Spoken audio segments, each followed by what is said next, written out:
Another way to calculate the entropy of a reaction is by rearranging the following equation, which can be found in your advanced higher chemistry data booklet. Delta G is equal to delta H minus T delta S. Now what we can see is it's T times delta S, so I like to keep these in a little box so that I remember that they're stuck together.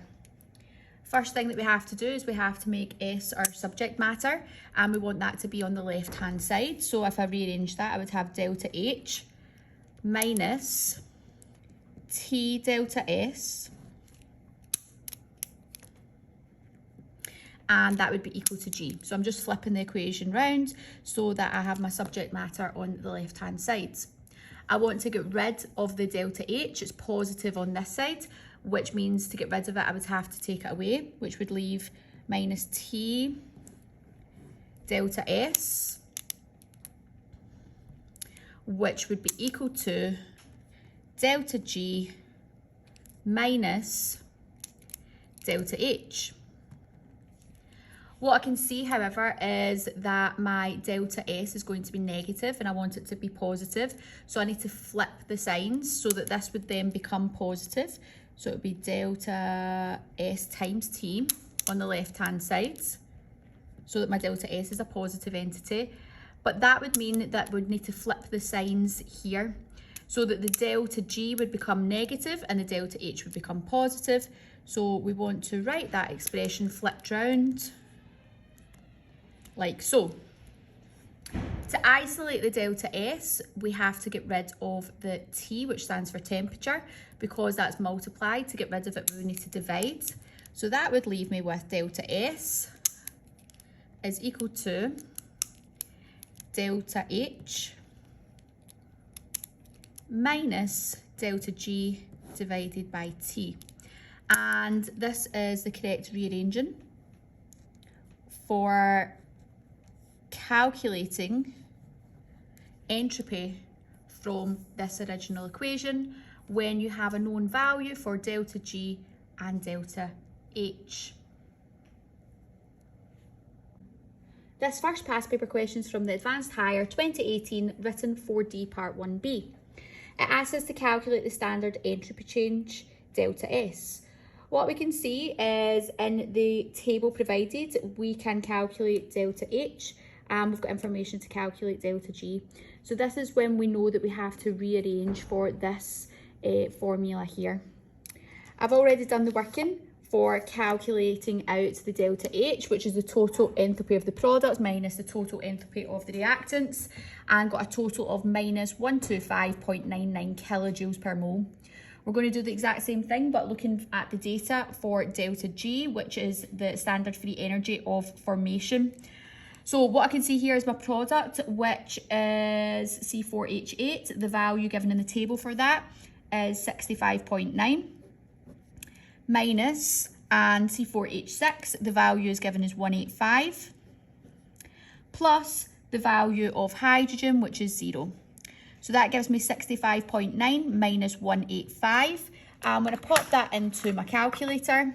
685.9 minus 185. That gives me a total of minus 119.1.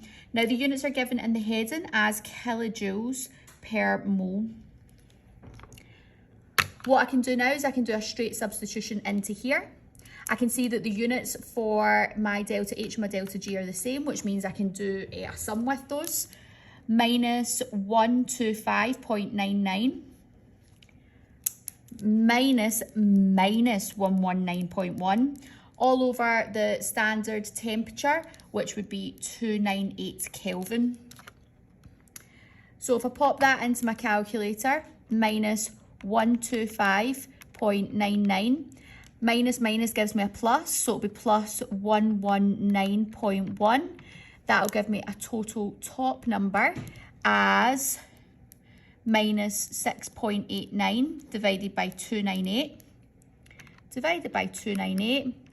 and that will give me a total entropy, that's my delta S, as minus 0.023. Now we have to make sure we're working in the appropriate units. The units of the top line here, which is for our delta H and our delta G, is kilojoules per mole. The bottom line, which is to do with temperatures measured in Kelvin. So if I was to write this out, if Kelvin is positive at the bottom, it becomes negative when it comes to the top, which would be kilojoules per mole per Kelvin, which is sometimes usually written as kilojoules per Kelvin per mole because we do it in alphabetical order. Now, entropy is usually measured in joules. So what we might want to do is a unit conversion because this is in kilojoules. 1000 joules is equal to 1 kilojoule. Same unit, same side. This here was what we measured in kilojoules. So I'm going to pop that underneath here, minus 0.023. And I would cross multiply. So 0.023 times by 1000 divided by 1 would give me an answer of 23. But remember, it's negative. And my unit then would be joules per mole per Kelvin. And that would be our final answer. This second example is from the Advanced Higher 2016 Written 1A Part 2. If you want to have a go at this yourself, you can pause the video, and when you're ready, I'll go through the answers with you. So we already know that the question wants us to work out the entropy. So we're going to have the value for our entropy and our delta G. First part I've already done for you, which you can follow on previous videos on how to do that. The second part, I want to use the data given in the table for the entropy standard free energy of formation of delta G. I've got my product here, which is ethanol. When I'm using the table, I have minus 175. Minus, I've got my ethene, which is 68. Plus, I have minus 237 for my water. So that means minus 175 minus, and in my calculator, I'm going to put 68 minus 237, and that would give me a total of minus 169. Remember, a minus minus makes a positive. Minus 175 plus 169 gives me a total of minus 6, and the units are given in the table as kilojoules per mole. Now what I want to do is I want to write my rearranged expression. So I have delta S is going to be equal to my delta H minus delta G all over T. My delta H value is given here. Remember, the units are the same here, so we can do a sum as minus 44 minus 6 for my delta G all over 298, which is the standard temperature in Kelvin, minus 44 plus 6 gives me minus 38,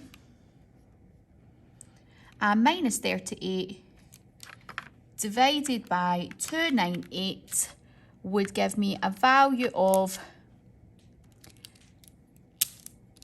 minus 0.12, and if I round that, 8. Now, the units that were given here for this particular question, the top line, we have kilojoules per mole. The bottom line, which is from a temperature, is Kelvin. Remember, if K is positive on the bottom, when I flip it, it becomes negative. So that'll give me the unit of kilojoules per mole per Kelvin. Now, what we always want to do is we always want to put it into the correct unit. And in this question, it specifically asks for joules per Kelvin per mole. We can put these in alphabetical order. Now, how I do that is I need to know that there are 1,000 joules in 1 kilojoule.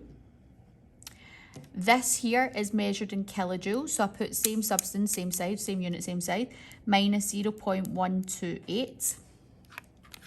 So if I put 0.128 times by 1,000 and divide by 1, that would give me minus 128 for here, and my units would be joules per Kelvin per mole.